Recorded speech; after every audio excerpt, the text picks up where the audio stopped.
जय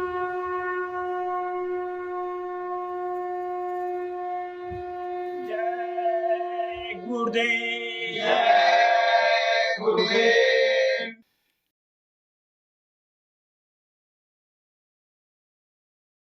जय गुरुदेव। जय गुरुदेव। नाम दाने अब सतगुरु दीजे, काल सतावे श्वासा छीजे।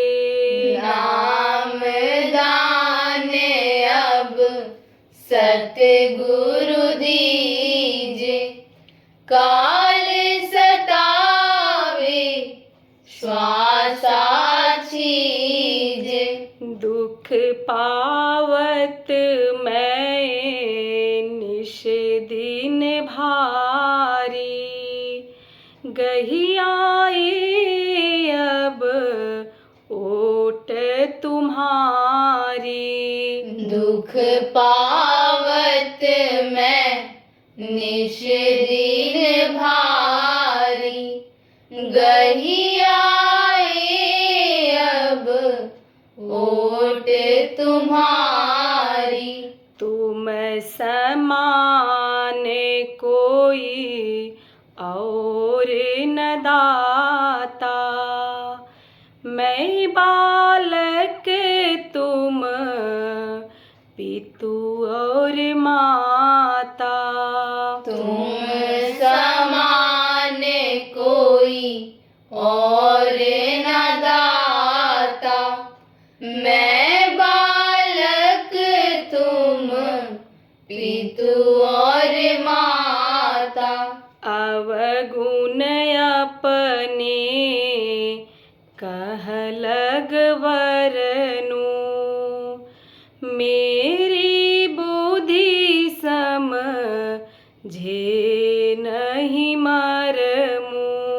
अवगुण अपने कह लग वरनु, मेरे बुद्धि समझे नहीं मरमु। तुम्हारी गति मति एक न जानू, अपनी मति अनुसार बखानू। तुम्हारी गति मति एक न जानू, अपने मति अनुसार बखानू।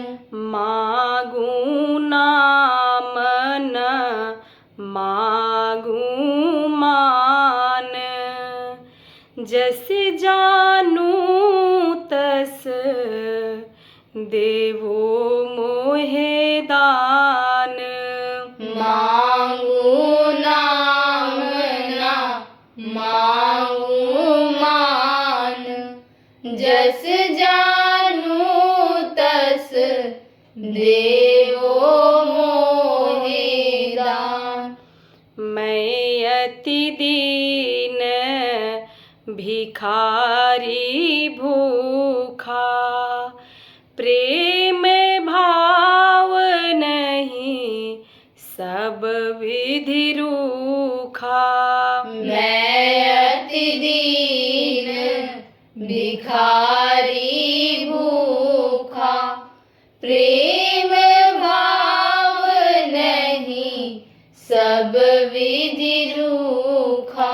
कैसे दोगे नाम अमोला, मैं अपने को बहुविधि तोला। कैसे दोगे नाम अमोला, मैं अपने को बहुविधि तोला। होवे निराश सवर कर बैठा, पर मन धीरज करे न नेका। होए निराश सवर कर बैठा, पर मन धीरज करे न नेका। शायद कभी मेहर हो जाए, तो कहूँ नाम नेक मिल जाए। शायद कभी मेहर हो जाए, तो कहूँ नाम नेक मिल जाए। बिना मेहर कोई जतन न सूझे, बख्शिश होवे तभी कुछ बूझे। बिना मेहर कोई जतन न सूझे, बख्शिश होवे तभी कुछ बूझे। किनका नाम करे मेरा काज, हे सतगुरु मेरी तुमको लाज।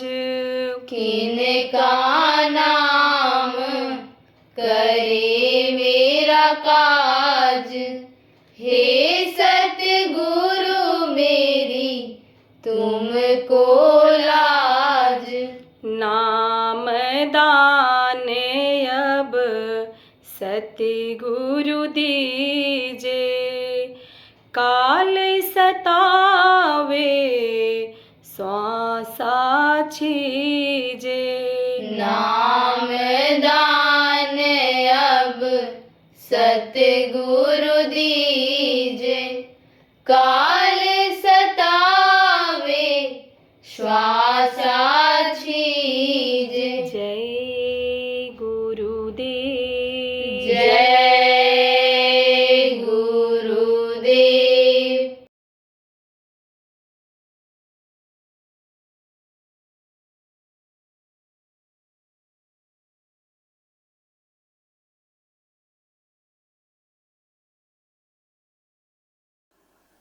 एक ऋषि थे, तपस्या कर रहे थे। तो ऐसी बड़ी तपस्या उनकी कि जो देवताओं के राजा हैं इंद्र घबरा गए। तो भेजा, ताकत को अपने गण को भेजा, कहा जा लोभ लालच में फंसा दे, वहीं पर फंस जाए, आगे न बढ़ पाओ, यहाँ पहुँचने न पाओ, नहीं तो मेरा सिंहासन चला जाएगा, वही राजा हो जाएगा। इतना मेहनत कर रहा है। अब वो गया, गण खड़ा हुआ सामने और कहा आज मैं आपको कुछ देने आया हूँ। ऋषि ने कहा हमको कुछ नहीं लेना है, आप हमको क्या दो, हमको कुछ नहीं लेना। कहा दुनिया की जो चीज़ कहो आप, हम आपको दे दें। धन ले लो, धन ले लो, रुपया पैसा जो जरूरत हो ले लो, हीरा मोती ले लो, आपको हो तो आपका शादी ब्याह करा दें, सुंदर से सुंदर अप्सरा लड़की से आपका जो चाहो वो करा दें। उसने कहा भैया सब कुछ तो त्याग दिया, अब तो हमको आप जो दे नहीं सकते हो वो चीज़ हम चाहते हैं। तो हम आप समझो मुक्ति मोक्ष चाहते हैं, बहुत कुछ तुम दे दोगे, स्वर्ग वैकुंठ तक पहुंचा दोगे, तो पूरी छीड़े मृत्यु लोग के वहाँ से भी हमको यहाँ आना पड़ेगा, तो हमको तो कुछ नहीं चाहिए। बोला नहीं हम देख कर जाएंगे आपको। अरे भैया ले जाओ जो तुम्हारे पास है, हमको चाहिए ही नहीं। कहा जाओ मैं तुमको देख के जा रहा हूँ। क्या देख के जा रहे हो, क्या देख के जा रहे हो? अरे देख के जा रहा हूँ कि तुम मुर्दा को छू लोगे, मुर्दा को देख लोगे तो जिंदा हो जाएगा। और कह करके जाने लगा। तब कहा सुनो सुनो सुनो सुनो, अब दे दो, अब बेटा दे दो। क्या दे दो, क्या मांगो मांगो, जो मांगने देने के लिए बोला गढ़ कि मांगो मांगो, हम तो देने के लिए आए हैं, यहाँ से नहीं आए, हम ऊपर से आए हैं, भेजे गए हैं, हम गण हैं, हम देने के लिए आए हैं, पूरी पावर लेकर के आए हैं। हमको भेजा गया पावर लेकर के कि जाओ तुम जो वो मांगे दुनिया की चीज को दे दो। तो क्या चाहते हो बोलो? तब कहा हमारा गर्दन पीछे न घूमे। हैं? गर्दन पीछे न घूमे? हाँ, तो गर्दन पीछे क्यों न घूमे, ये क्यों मांग रहे हो? तब कहा अगर मेरी नज़र पड़ जाए मुर्दा के ऊपर और वो जिंदा हो जाए तो उसको मैं देख न पाऊँ, देखूंगा तो मुझे अहंकार हो जाएगा। इसलिए अगर मान लो सम्मान भी मिल जाए, काम ऐसा बन जाए इस शरीर से, इस मन से ऐसा काम बन जाए, जो धन अपने पास है उससे ऐसा कोई काम बन जाए, तो आप ये समझो कि उसकी खुशी नहीं होनी चाहिए। वो तो गुरु की दया समझनी चाहिए, प्रभु की कृपा समझनी चाहिए कि उसने इस शरीर को इस लायक बनाया कि जिससे इस काम में, परमार्थ के काम में हमारा शरीर लग गया। उसने हमको जो ये धन दिया, धन हमारा खर्चा हो गया, मन हमारा निर्मल किया उस प्रभु ने, गुरु ने, कि जिससे हमारा मन लग गया इस अच्छे काम। और अगर निंदा कर दे कोई, अगर बुराई कर दे कोई, तो समझ लेना चाहिए कि निंदक नेरे राखिए, आंगन कुटी छवाए, बिन साबुन पानी बिना और निर्मल होत सुभाए। कहते हैं कि निंदक को आंगन में रखना चाहिए, अपनी निंदक को साथ रखना चाहिए कि निंदा कर कर करके, निंदा कर कर करके जो भी जान अनजान में बुरे कर्म बन गए हैं, उन कर्मों को वो चाट ले, वो बांट ले। तो कहते हैं निंदक को सामने रखना चाहिए। तो निंदा बुराई करने वाले से दुश्मनी नहीं करनी चाहिए, समझ लेना चाहिए कि हमारे कर्मों को ये काट रहा है, हमारा लेना देना आधा हो रहा है। तभी तो कहा गया ना कि भक्ति ऐसी कीजिए जान सके न कोई, मेहंदी जैसे पात में लाली रही दुब कोय। भक्ति ऐसी करनी चाहिए कि कोई देख न पावे। किसकी भक्ति करनी की जाती है? गुरु की भक्ति सबसे पहले की जाती है।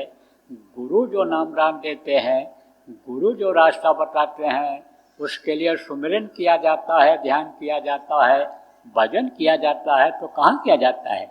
चौराहे पर बैठ करके सबके सामने आँख खोल करके माला जपा जाता है, छिपा करके ऊपर से कपड़ा डाल करके एकांत खोज करके तब किया जाता है, शांति प्रिय जगह पर तब किया जाता है।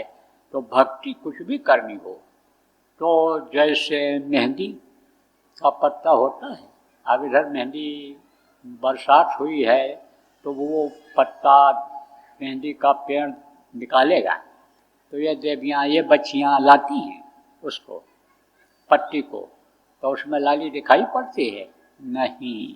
जब उसको बटती हैं, पीसती हैं, हाँ उसको लगाती हैं हाथ के ऊपर, बदन पर लगाती हैं, तब वो लाली ऐसी होती है कि समझो कि बहुत दिन तक बनी रहती है, ख़त्म जल्दी नहीं होती है। तो जैसे ऐसे मजबूत चटक, जिसको कहा गया चटक रंग, जैसे अंदर में गुरु का रंग जब चढ़ जाता है तब वो नहीं उतरता है, ऐसे ये बाहर से जो मेहंदी लगाते हैं, चटक रंग जिसको कहते हैं, वो मेहंदी का ऐसा होता है कि अब तो नहीं छूटता है, महीना भर ऐसे कैसे बना रहता है। तो जैसे मेहंदी लाली को डुबोए है, ऐसे भक्ति को अंदर में इकट्ठा करना चाहिए, भक्ति की ताकत इकट्ठा करना चाहिए।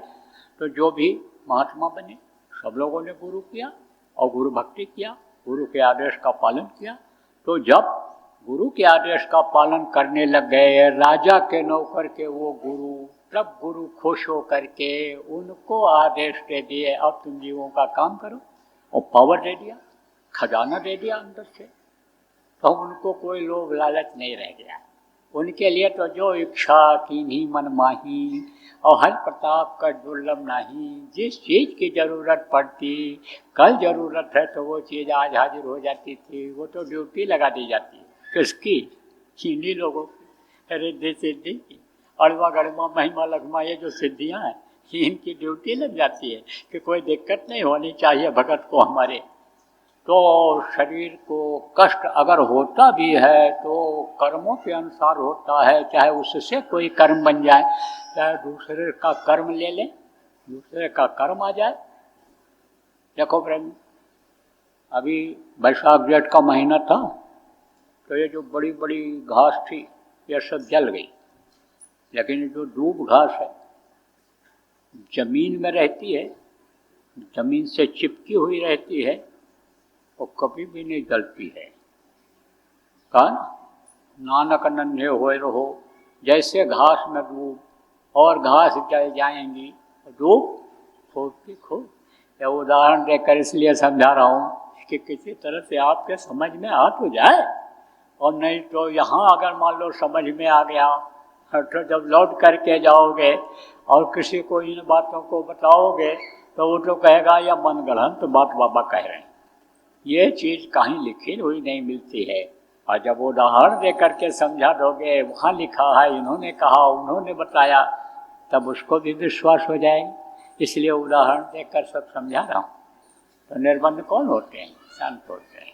गुरु महाराज जैसे संत आपको मिले प्रेम, अब वही आपको बंधन से छुड़ा सकते हैं, और ये मनुष्य शरीर दोबारा फिर मिलने वाला नहीं। इसको तो आपको एक न एक दिन छोड़ना पड़ेगा, और ये अगर उम्र से आप हार गए तो आखिर वक्त में हारे जुआरी हो जाओ। हारे जुआरी किसको कहते हैं? जुआ खेलने के लिए जाता है जुआरी कि जीत करके आएंगे, और जब हार जाता है तब सिर नीचे करके ऐसे चला आता है, ऐसे नीचे सिर करके, तो हारे जुआरी हो जाते हैं। कब? जब उम्र बहुत कम रह जाती है, बुढ़ापा जब आती है, तो बुढ़ों से पूछो। अरे बुढ़ों क्या पूछोगे, मैं भी बुढ़ा हूँ, मेरे से ही पूछ लो। उस वक्त पर कुछ नहीं हो सकता है। उस वक्त पर हाथ पैर आँख कान ये सब ढीले पड़ जाते हैं, कुछ नहीं हो सकता बुढ़ापे। इसीलिए कहा गया कर ले निज काज जवानी में, इस 2 दिन की जिंदगानी में, जब तक ये शरीर चल रहा है तब तक अपना यहाँ के लिए नहीं कुछ वहाँ के लिए भी कर लो। अब आप यहीं के लिए सब कुछ करने में लगे हुए हो, वहाँ के लिए नहीं करोगे तो कितना भी समर्थ गुरु होते हुए भी जब उनके आदेश का पालन नहीं करोगे तो कैसे पार हो पाओ? फिर दूसरा जन्म लेना पड़ेगा, और जन्मने और मरने की पीड़ा बर्दाश्त करनी पड़ेगी। दर्द बहुत होता है मरते समय भी, और बच्चा भी देखो रोता हुआ पैदा होता है, तकलीफ होती है। चाहे मनुष्य का बच्चा हो, चाहे गाय बैल भैंस का बच्चा हो, चाहे कीड़ा मकोड़ा का बच्चा हो, और चाहे पशु पक्षी हो, जब मरने लगता है या पैदा होता है तकलीफ सबको होती। तो किसी भी योनि में रहे तो तकलीफ तो होना ही होना है। इसलिए हम ये चाहते हैं कि इसी जन्म में निकल चलो, पार से हो जाओ, दोबारा इस दुख के संसार में दुख झेलने के लिए ना पड़े। तो जिस काम में आप 24 घंटा लगे हुए हो, उस काम से थोड़े समय के लिए मुख मोड़ो। देखो प्रेम, कुछ लोग ऐसे होते हैं दिन रात दौड़ते रहते हैं, अब पूरा नहीं पड़ता है। और कुछ ऐसे होते हैं समय से सब काम कर लेते हैं, उनको बरकत मिल जाती है, पूरा पड़ जाता है।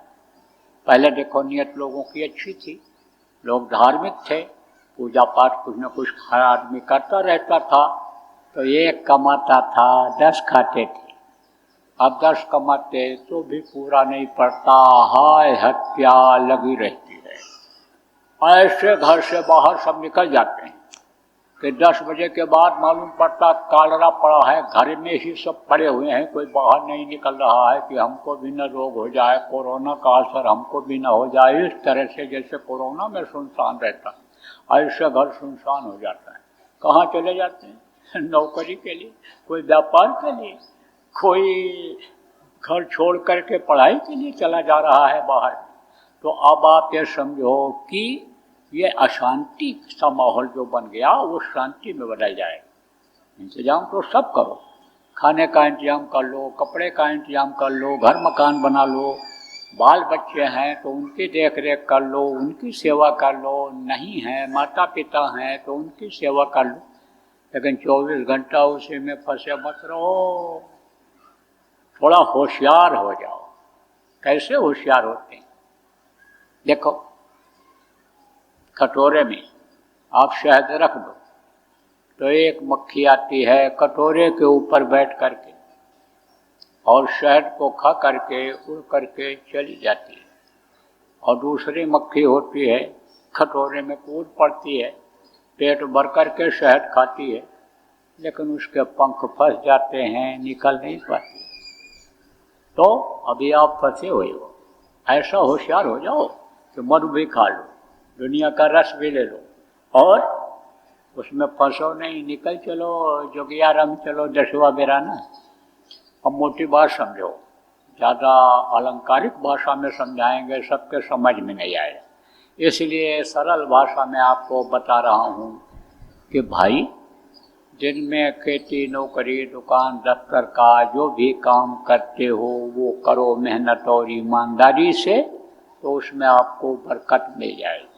शाम को जो जिम्मेदारी है, जानवर पाले हुए हो, बच्चे हैं, उनकी भी देख रेख कर लो, बच्चियों जो बच्चे हैं, पति हैं, सास ससुर हैं, उनके लिए रोटी पानी बना दो, उनको खिला दो, उनकी सेवा कर दो। उसके बाद थोड़ा समय निकाल लो, किसके लिए निकाल लो? आत्मा के कल्याण के लिए, भजन के लिए, सुमिरन ध्यान भजन जो बताया गया उसके लिए निकाल लो, यह काम करो। देखो समय निकलता चला जा रहा है, और बातें कुछ और बताएंगे। जैसा मैंने बताया, बंधन से मुक्त नहीं हो सकता, और यह कर्म का बंधन जो बताया गया आपको, पहले जो बराबर सत्संग सुनते रहते हो, और जो नहीं सुने हो अभी आ जाना वहाँ कर्मों के बारे में जो बताया जाएगा। 3 दिन तक सत्संग होगा, कहाँ पर? जयपुर में, गुरु पूर्णिमा का। तो कर्मों का जटिल विधान जो बन गया उसके बारे में आपको भी जानकारी हो जाएगी। तो यह कर्म कैसे कटेंगे, ये कर्म कैसे कटेंगे? मोटे बंधन जगत के गुरु भक्ति से काट, अजीने बंधन चित्त के कटे नाम प्रताप। ये मोटे बंधन कैसे कटेंगे? जब गुरु भक्ति करो। तो गुरु महाराज देखो, जाने से पहले, दुनिया संसार से जाने से पहले ही कह करके गए थे कि तुम लोगों को शाकाहारी बनाओ, नशा मुक्त करो, ईश्वरवादी बनाओ, नाम दान दिला करके भजन कराओ। ये सब आदेश दे करके गए थे। ये कोई नया आदेश तो है नहीं, मैं तो कोई आदेश दे नहीं रहा हूँ। मैं तो गुरु महाराज जो आदेश दे करके गए हमको कि पुरानों की संभाल करनी है इनको, और नए लोगों को नामदान देना है, तो मैं तो वही काम कर रहा हूँ जो गुरु महाराज काम छोड़ करके गए, और जो हमको आपको दे करके गए। अगर हम आप प्रेमियों वो काम कर ले जाएं तो नए काम की कोई ज़रूरत ही नहीं पड़ेगी।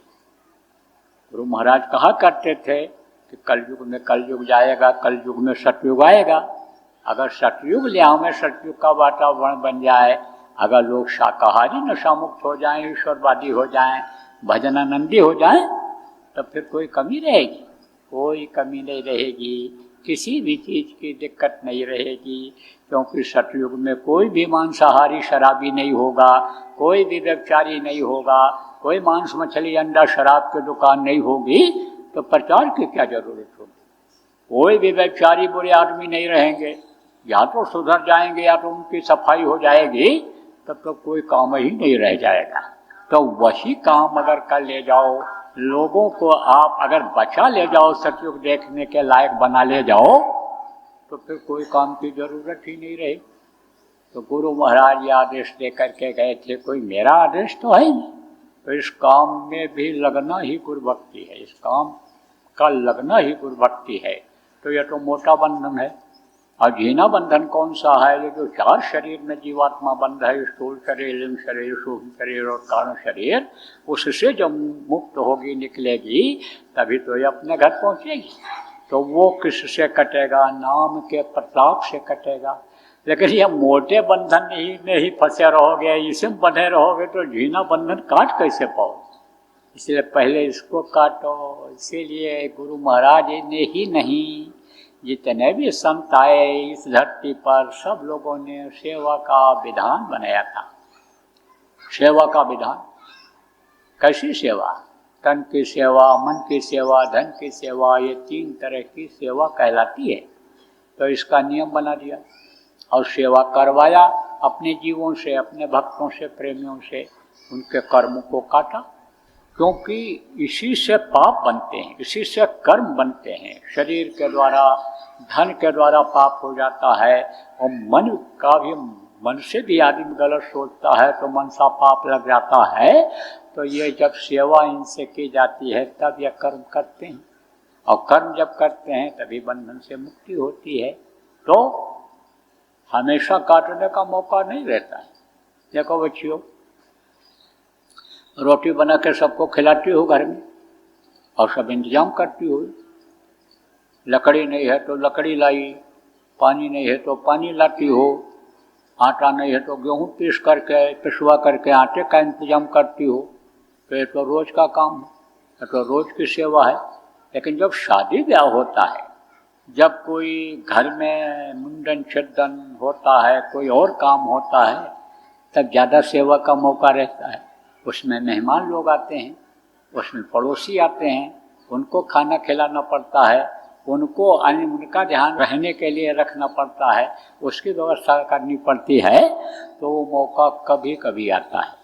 सेवा तो आप लोग करते रहते हो, त्रिदशी को भंडारा करते हो, पूर्णम को भंडारा करते हो, ऐसे भी आप असहायों को भोजन कराते रहते हो, जाड़े में कंबल बांटते रहते हो गरीबों को, और भी दवा वगैरह आप बंटवाते रहते हो, करते रहते हो। जगह जगह अस्पताल प्रेमियों आपने बना रखा है, सब ये तो सब काम करते ही रहते हो। लेकिन अब जहाँ लाखों आदमियों की भीड़ होगी, वहाँ तो भोजन की अलग से व्यवस्था बनानी पड़ेगी। हाँ, लोग 400 आदमी, 500 आदमी, 1000 आदमी को बना के आप रोज खिला देते होगे, तो वहाँ तो लाखों आदमियों की व्यवस्था करनी पड़ेगी। वहाँ तो रहने के लिए लाखों लोगों की व्यवस्था करनी पड़ेगी। तो यह सेवा का मौका कभी कभी मिलता है। अब इसमें ज़्यादा लेना देना अदा हो जाता है, कर्मों की अदायगी ज़्यादा हो जाती है इसमें। आपको ये नहीं पता है कि पिछले जन्म में हम कहाँ थे, पिछले जन्म में आप कहाँ थे, ये नहीं पता है। आप कहीं रहे होगे, अब जिसके यहाँ रहे थे और कर्जा आप नहीं अदा कर पाए, और वो कर्जा लगा रह गया कर्मों का, तो इस जन्म में अदा करना पड़ेगा। लौट लौट 84 आया, लौट लौट करके आना पड़ता है कर्जा अदा करने के लिए। तो महात्मा लोग क्या करते हैं, ऐसे जमात इकट्ठा करते हैं, हाँ उसी में कर्जा अदा करा देते हैं। कोई सब्जी ले आता है, कोई आटा ले आता है, कोई बना देता है, कोई चौका लगा देता है, सफाई कर देता है, कोई टाट पिट्टी बिछा देता है, कोई परोस देता है, कोई खिला देता है, तो उसी में कर्जा अदा हो जाता है। अब कर्नाटक, आंध्रा, तमिलनाडु और अमेरिका, फ्रांस, जर्मनी और वहाँ से जो लोग सत्संग के कार्यक्रमों में आते हैं, उनको खिलाने के लिए आप जा पाओगे वहाँ। लेकिन अगर भंडारा आप चला दोगे, बना दोगे आप, परोस दोगे आप, तो कर्जा अदा होगा कि नहीं होगा? कर्जा अदा हो जाएगा। तो कर्ज अदायगी का बड़ा अच्छा मौका रहता है।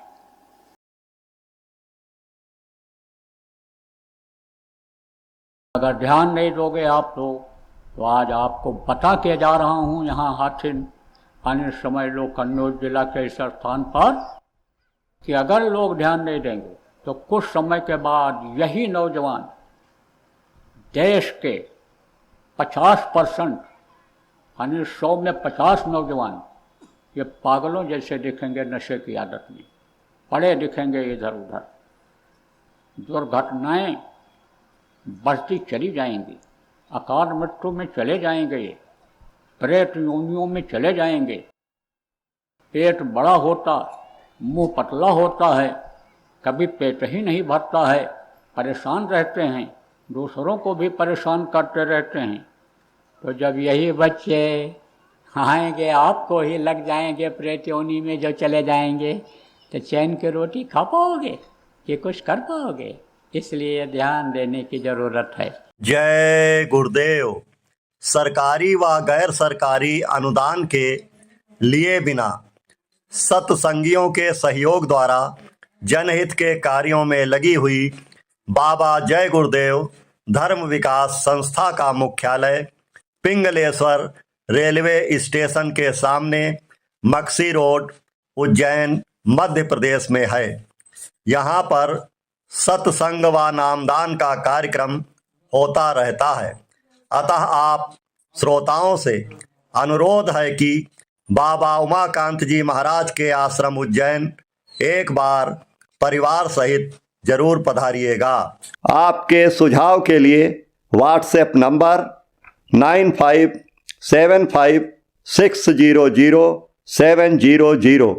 जय गुरुदेव।